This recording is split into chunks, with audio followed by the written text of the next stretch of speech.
I want to talk about unconscious bias. Hey, my name is Achiya. There's some things that I really want to speak about and I want to know how other people feel about them too. I personally think that unconscious bias is the sort of like expectations that we put on people subconsciously without realizing because of things like societal norms, societal pressures, history, ancestry, things like that. The ChatGPT definition of unconscious bias is... Okay, my computer is like glitching for some reason. Hey, Spirit! Really? So I'm actually from London. I moved to Bristol for university. I just expected, they're both cities, they're both gonna be like cultured. I feel like in London, oh, my earring. In London, we're taught to be very, very tolerant. The word they use is, I remember, tolerant. Like, there's lots of different cultures, lots of different types of people that you're surrounded by all the time, and you have to be respectful to that. And also, like, being a black woman, I was always made aware of my difference to people, not like outrightly like people being racist every day. I don't think I experienced racism to my knowledge. Like, obviously there was unconscious bias within school, people saying things like Oreo or things like that because I speak a certain type of way. Unconscious bias, got the receipts. It's the assumptions that we make about people based on their appearance and our past experiences. It's like the first impressions that we create about people and we don't even realize because of things like stereotypes, basically. Unconscious bias can be really, really dangerous when we're not aware of it. It's something that we can't help that we have. Like, everyone has unconscious bias. Like, everyone in this world is born into this world with prejudice, and it's our job to unlearn that, because the world that we are born into, especially in this period of time, is not a fair one, and it was built on like structures that aren't fair. In order for us to break out of that and not play into this matrix that they want us to play into of oppression and self-hate and capitalism, we have to educate ourselves on the preconceptions that we have about people and how that plays into, the matrix, basically. I wanted to give some examples of unconscious bias from my real life experiences. I believe that love is love. We should not love people based on what they look like, based on who they are.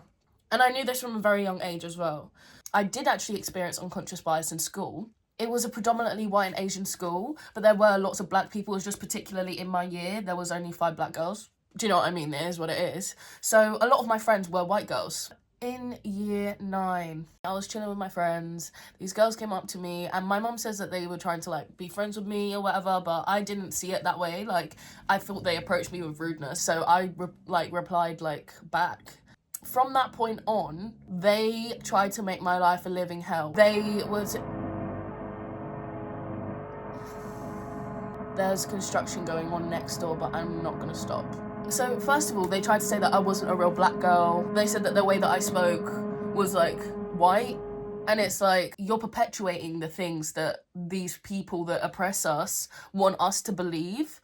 Like, why can't a black person can speak any type of way, the same way a white person can speak any type of way? And if you're green, blue, or yellow, it doesn't matter how you speak. The way that you speak is not attributed to race. It shouldn't be that anyway, because educated people can come in all shapes and sizes. So, do you know what I mean? And also polite people and well-spoken people. So they were just like showing themselves to be sort of, jealous and of the way that I presented myself. The whole of secondary school, I didn't ever get braids because I didn't feel comfortable to, and I realised that when I left school that I felt comfortable to get braids was because I felt like I was put into a certain box. I always used to have my hair like big and puffy, like puff, 2 puffs, natural styles, and these girls did not present themselves in that way, and that's literally fine. Like, you can do whatever you want, I don't care. Like, I literally don't care. So why do you care about what I'm doing? Unconscious bias, right? Basically tried to bully me. They get another older black girl, like 21 years old, to wait outside school for me when I was like 14 years old, and to do what? Like, fight me? What? Like, I don't want to fight you. You literally look like you have kids. Like, come on, you have better things to do with your time, and you do not need to be perpetuating these ththings that people are already trying to say that we are. Do you know what I mean? I just got like lippy to this girl who was standing outside school for me, but then as soon as I got back into school, because obviously she was waiting outside, as soon as I got back in, I literally started crying to the teachers. I feel like this, especially as a black woman, like having to keep yourself composed when you're around people because you don't want to be perceived as a certain way, but really things are quite triggering and things are quite, you know, scary. It's pretty scary for a grown woman to be waiting outside of school for a 14-year-old girl. But anyway, this is how our unconscious bias can be really harmful when we perpetuate it to each other. It's obviously a lot to talk about because, like, these are things that people experience across the whole world. People projecting their insecurities onto other people. That's what they do. That biases perpetuate the stereotypes that we should be trying to break free of, because as humans, we are not supposed to be one specific thing. Like, that is this whole notion that we should, like, be a certain way and fit into a certain status quo. It only benefits, you know, the government and the people creating the status quo. Like, it only benefits them. I don't know, it's just keeping the world in this lack consciousness, this lack mindset. And it's not something that we need to be in.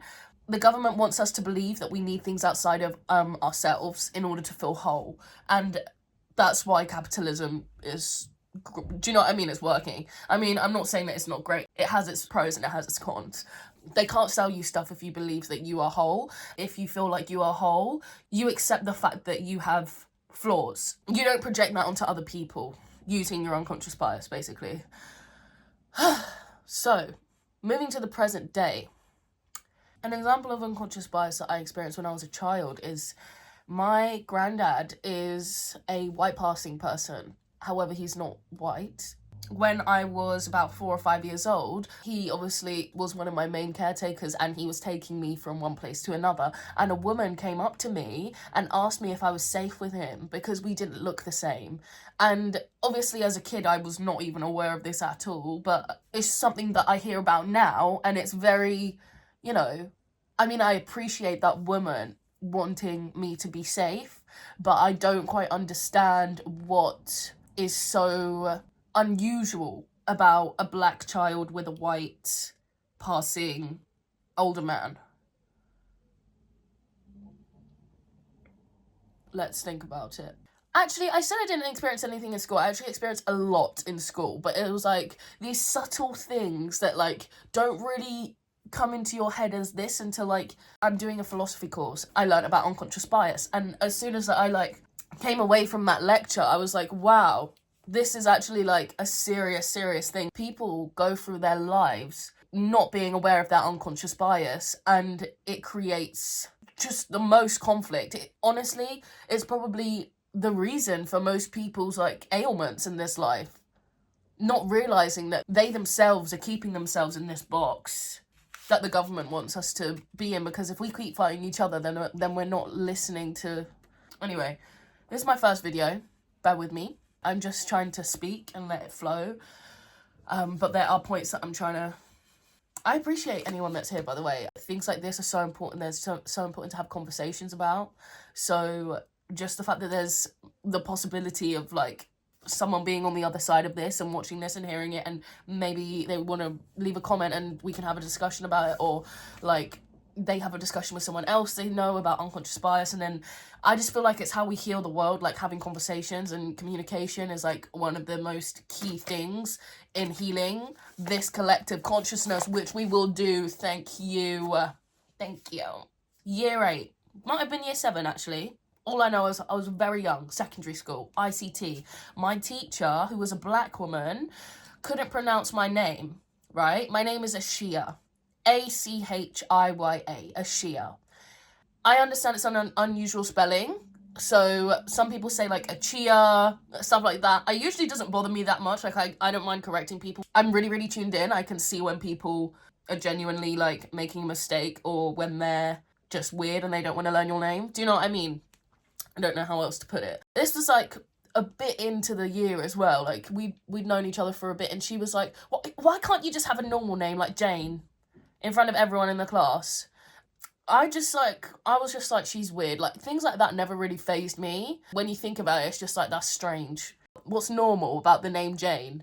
Like, my middle name's Jane. I know people called Jane, but like, what is normal about the name Jane? Her name was Jane.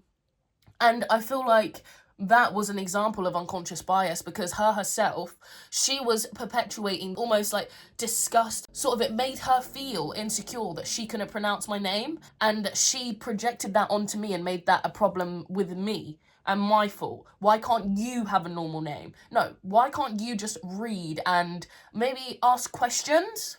That's one thing that people are so afraid to do, is ask questions. And one thing my granddad told me to do always is ask questions. You will never go wrong by just communicating.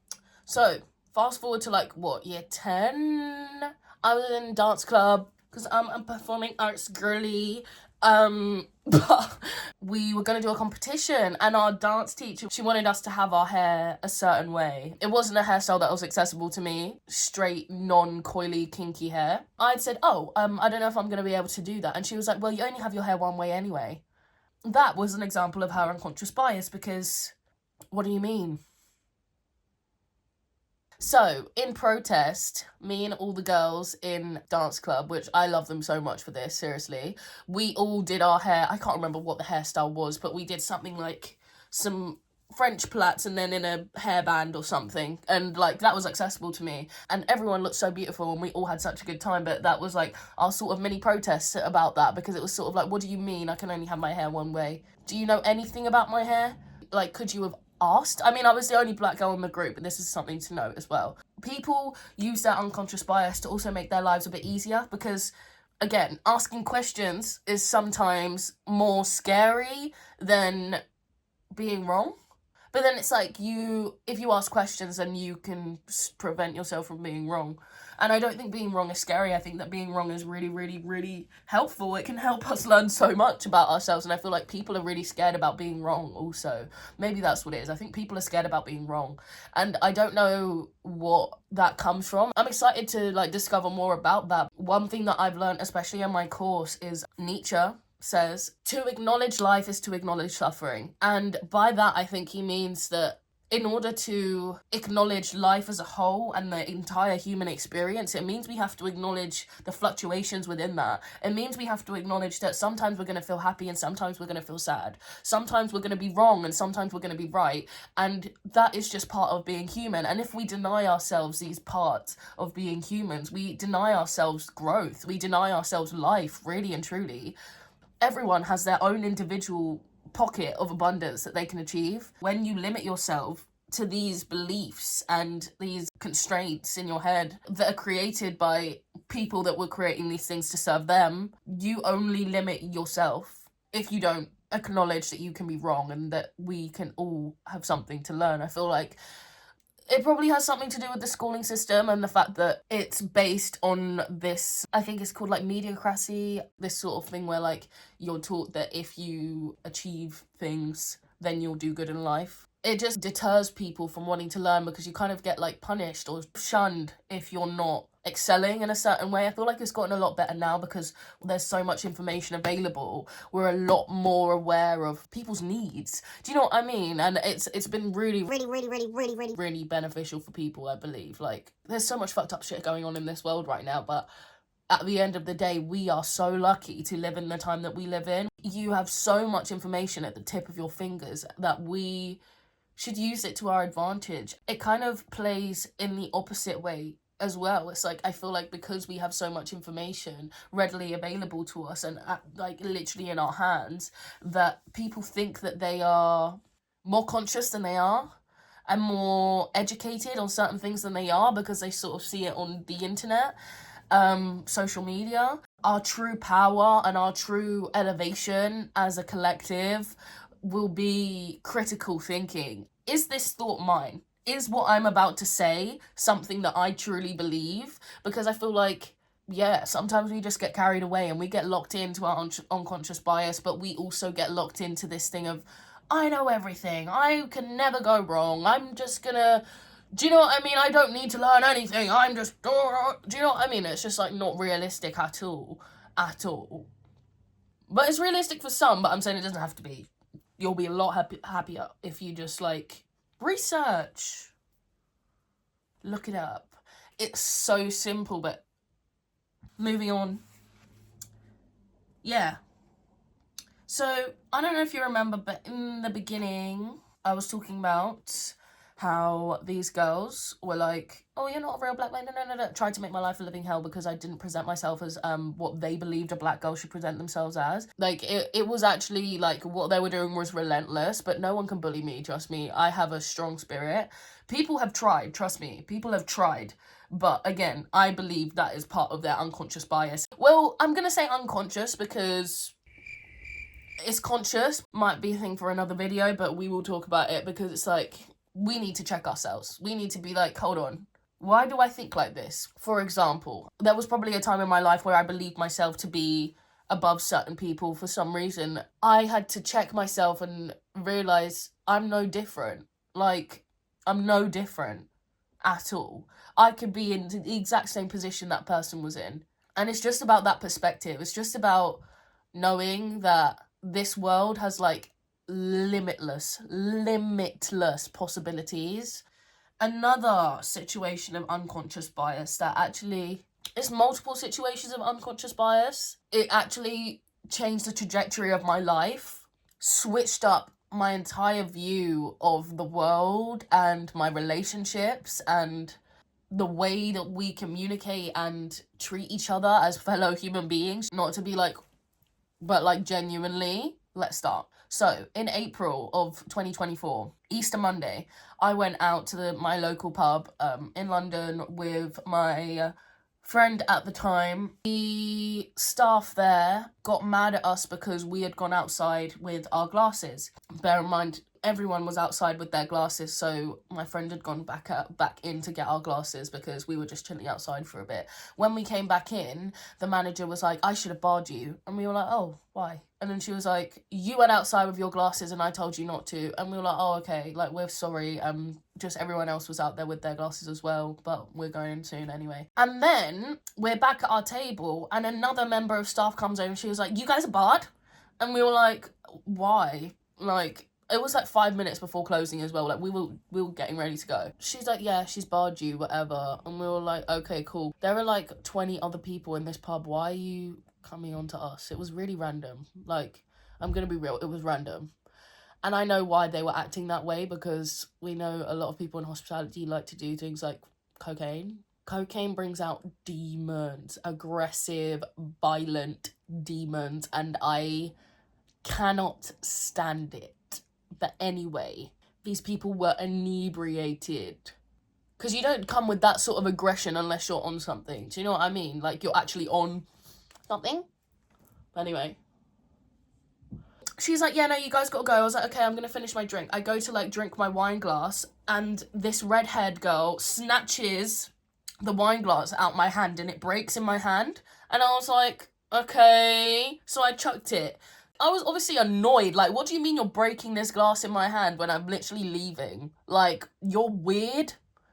It's very strange. So I dash the glass, go to walk out. The girl that initially said, you're barred, I'm walking out. I step down these 2 steps. I go down. This girl has sprinted round the side of, like, this pillar, like, this wall.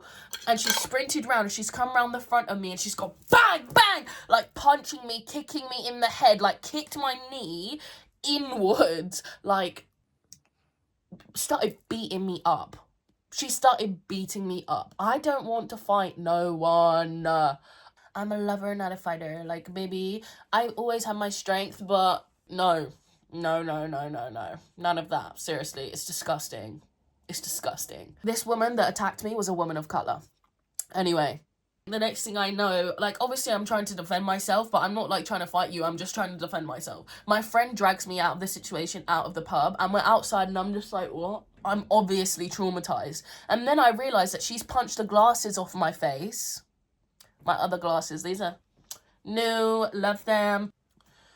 So she punched my glasses off my face, and I was like, I cannot see. How am I meant to go home? If I cannot see, how am I meant to go home? I don't know how you're, like, after being treated with that amount of violence from another human being, I don't know how you're expected to act, because I was hysterical. I was going from, like, sobbing, crying, to screaming, shouting, to being, like, just, like, And I don't know how other people will react to that situation. I genuinely send everyone so much love that has been through or is going through, the people right now in the world that are going through like these serious oppressions and violence, and yeah, my love goes out and my prayers. It's mad. But anyway, I ring the police because this woman has punched the glasses off my face. They're not letting us into the pub, obviously. I needed my glasses. I needed to see to go home. So I called the police. I was like, there's been a theft and an attack. They've stolen my glasses and she's attacked me. The police come. I call like some family members to come as well because I was really... Anyway, you can guess. The police come and they go in. They come out. And they're like, oh, there's no body cam footage. All the people in the pub were wearing body cams, by the way. They were like, oh, there's no body cam footage and the CCTV is not working. And I was like, okay, can you get my glasses, please? And he was like, no, I haven't seen any glasses. And I was like, can you go back in? Like, I'll come with you. Can you go back in and get my glasses? Because I need them to be able to see. And that's why I called you. And they just weren't having it. They were like, we're not going back in. You're not going back in. And I was like, well, my glasses? And then the police officer was just being really annoying. Like, I said to him, look, even in my state of confusion and utter trauma, I knew what was going on. And I said it was 2 white officers that were there. And I said to them, I believe that you're not taking me seriously because I'm a black woman. And because this other woman that attacked me is also black. You've come on the pretense that it was a fight. And I'm telling you it was not a fight. She attacked me. And I need my glasses. And as soon as I said, you're not listening to me as a black woman, and this is a systemic thing, he said, right, we're going. Him and his other constable, whatever they call it, got in their car and left me outside that pub.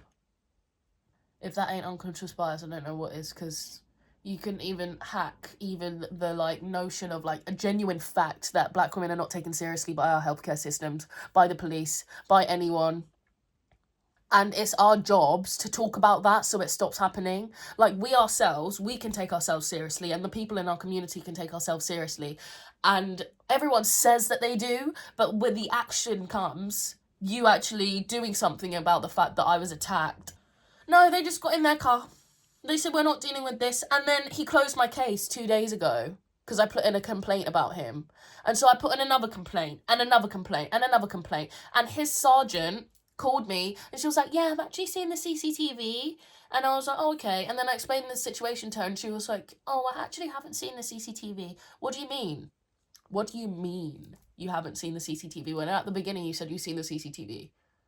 I should name and shame. I can't even remember their names at this point, you know. I, like, could drop their numbers or whatever because it's like, really?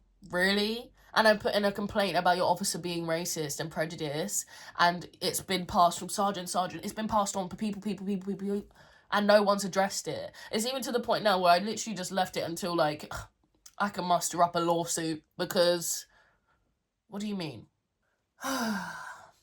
That situation completely switched up how I viewed my relationships, because I was thinking, there were times in my life where I have been mistreated and abused by people that I held close to me, and I was thinking, if a complete stranger can display that sort of aggression and violence and genuine, like, hate towards me, why would I ever keep people in my circle that would do the same?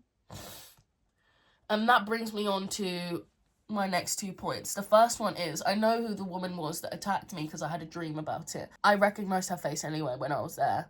And I had a dream that it was one of the girls in that little group in year 10 who wanted to say I wasn't a real black girl. Yeah, I saw your face when it was younger in my eyes. Moves on to my next point. When I talk about the relationships I was reanalyzing, someone that I live with currently that I'm actually getting out of this situation because they are a very abusive and manipulative person, and don't worry, the police already know about them.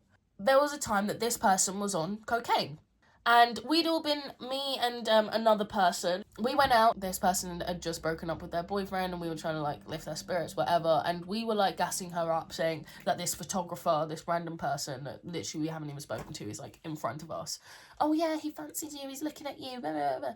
One of the people in question had turned to me, and she thought that I'd said, oh, he's looking at me, or he's staring at me, after literally gassing her up, saying he's looking at her, whatever. But it's like just so.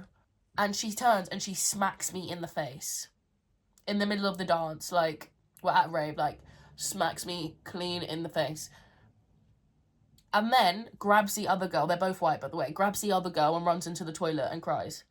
And I was just standing there like, what just happened? And then they both come out and I'm speaking to them. My other mate Maria was there as well. This was the first time that she'd come out with us, and like no one had seen it because we were all dancing and Maria was a little bit behind us. In retrospect, I know that this person she's obviously jealous. She's very, very jealous because do you know what I mean? But on top of that, I don't know if this is too much of a reach, but this is what like having some space from the situation is giving me. She maybe wanted to draw me and Maria, two black girls, into something, because it's like, why would you hit me? I'm obviously not going to hit you back. Like, you're weird. You just look very weird. So she comes out from the toilet crying. Both her and this other white girl are ignoring me. And I was like, guys, what's going on? Like, why are you ignoring me? Like, you just hit me in the face. That's really strange. Why did you do that? And she was like, yeah. She didn't even say anything. She just ran back into the bathroom and cried. I was left with this other white person. This person who I'd been friends with for like years. Like, yonks. And I was like, why are you ignoring me? Like, why did, like, she hit me? And she was like, oh, like, she said that you said that this guy was looking at you. And I was like, well, I didn't, number one. Number two, she hit me. She was like, oh, I didn't know. Like, I had to just, like, get on with the night. I don't know. Like, I would never put myself in that position now, but it's like I had to learn these lessons. I had to learn these lessons, like...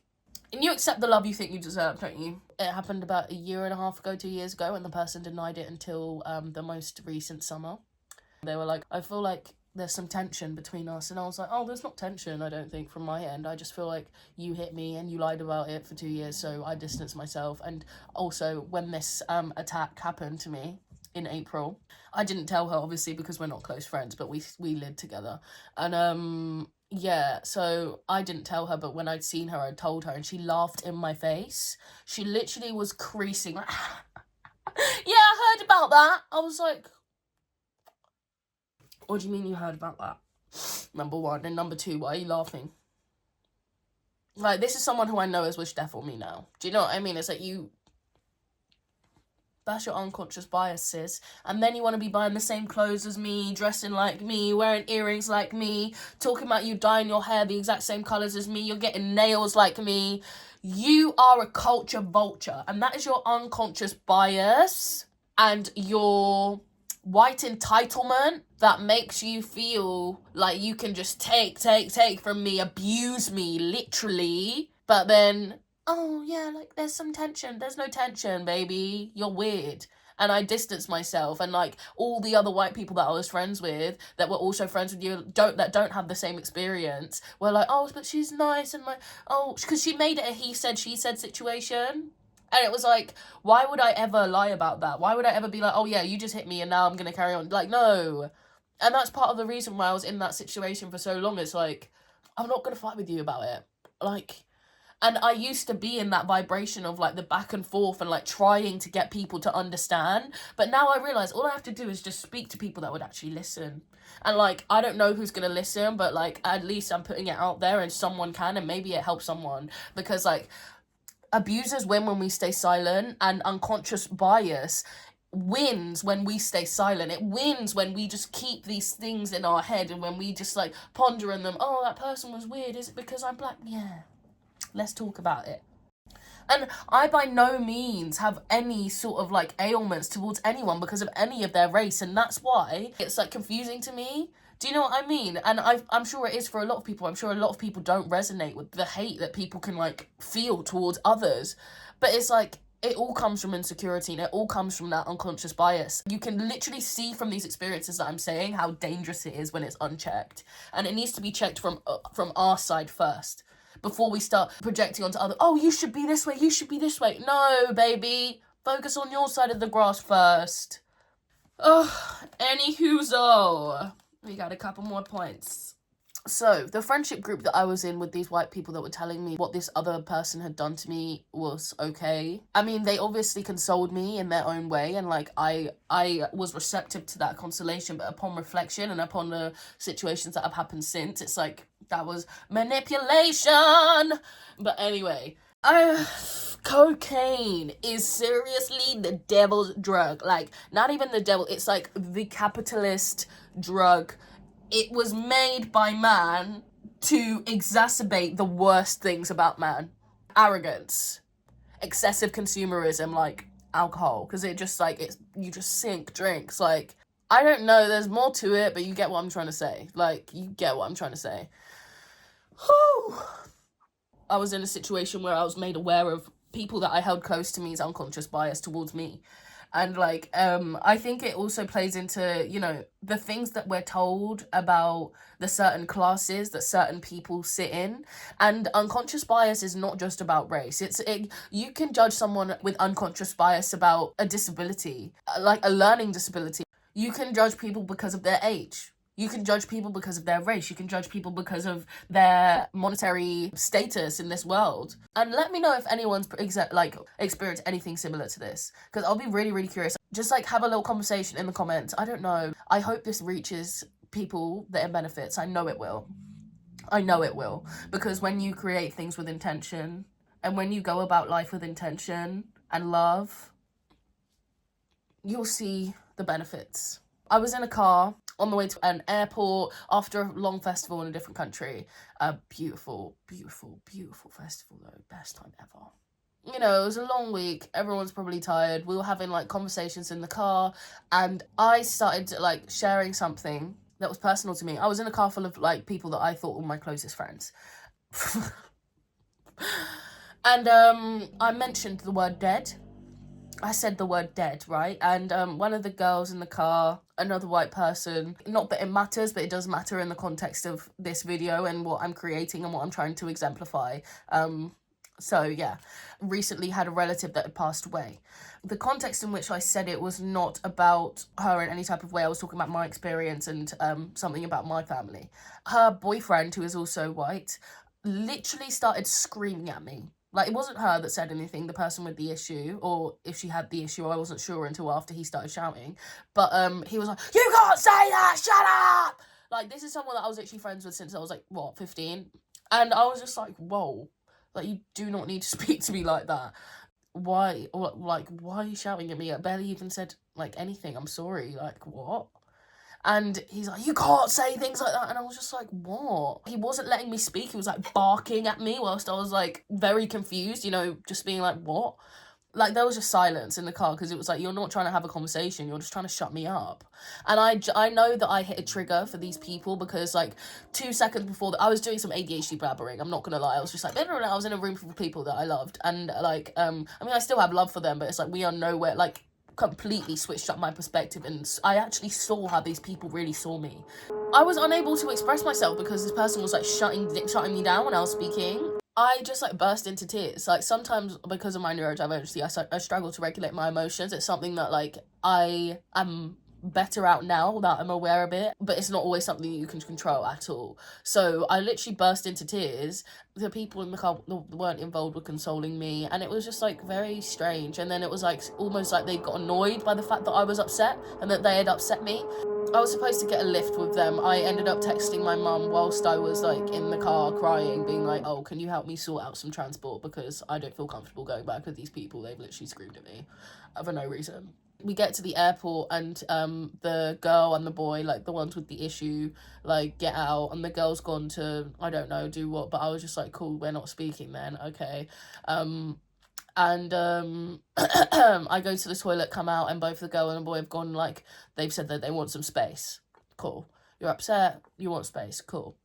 I was just like very confused about what I had done wrong with the way that they had treated me, and also I wanted to solve things. Like, these were people that like I held close to my heart. I didn't want them to be upset. I didn't want to have upset them, but I understand that that was what had happened. like, left them for a couple hours, and then me and my other friend went up to them, and I was like, hey, do you want to talk about stuff? Like, I'm really sorry. I can't feel how you're feeling right now. I know grief is, like, a really crazy thing, and I'm not going to tell you how to feel, and I'm really sorry that you're experiencing it right now, but I do not think that the way I was spoken to was fair at all. And they were just, like, death staring me, like, I want space. I was like, okay, you know what, if you want space, you're cool. I was very confused, though. I was very upset. They were also ignoring the other people that were consoling me, and it was, like, very, like, they wanted me to feel alone. We get on the plane, we come off the plane, and before, like, we part ways, I tried to say, like, hey, like, are you okay? How was your flight? Like, do you know what I mean? Is everything okay? They were just, like, not having it, basically saying, don't you know what you did wrong? You've hurt our feelings, like, something along those lines, like, we need space, whatever. They leave the airport, like, very speedily.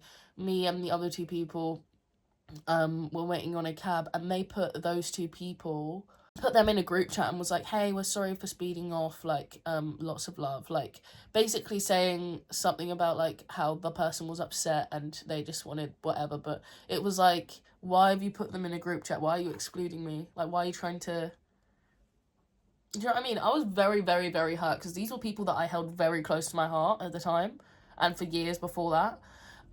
So I went home, I was, like, speaking to my mum about it, having, like, an upset time with my mum, like, just, she was giving me perspective on the situation. I cultivated a text, sent it the next day, got aired for about 2 weeks by this girl. Like, me and this girl were, like, really, really close, 2 or 3 weeks.